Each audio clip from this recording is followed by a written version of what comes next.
Good evening from Washington, D.C., and thank you for joining us for News from a Catholic Perspective. I'm Wyatt Goolsby, in for Lauren Ashburn. President Trump slams James Comey as the former FBI director prepares to release his tell-all book. It depicts the president as unethical and, quote, untethered to the truth. Firing back, the president calls Comey an untruthful slime ball.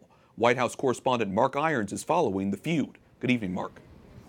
Good evening, Wyatt. The former FBI director's 304-page memoir will be released next week, but the president isn't waiting until then to issue his review, and Comey isn't shying away from sharing his story.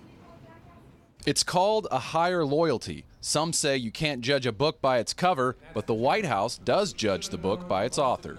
We find that Mr. Comey has a revisionist view of history and seems like a disgruntled ex-employee. After all, he was fired. It's not as if he came to the conclusions that are in his book while he was on the job as FBI director. Comey's conclusions include this. He says Donald Trump's presidency threatens much of what is good in this nation. He compares the president to a mob boss, calling Trump's leadership of the country ego-driven and about personal loyalty, and describes a newly elected President Trump as being fixated on debunking salacious rumors he said were untrue but still might distress his wife.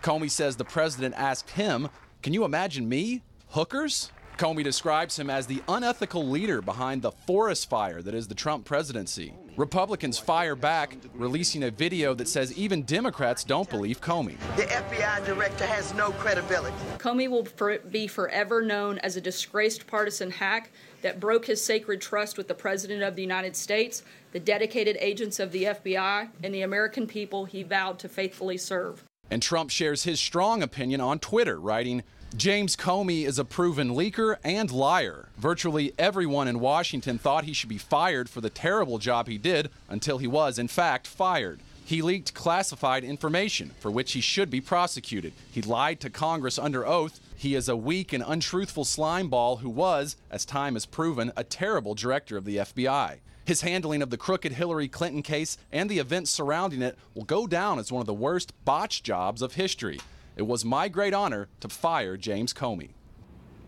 And late this afternoon, President Trump sent another tweet. He said former FBI Deputy Director Andrew McCabe also lied and was controlled by Comey.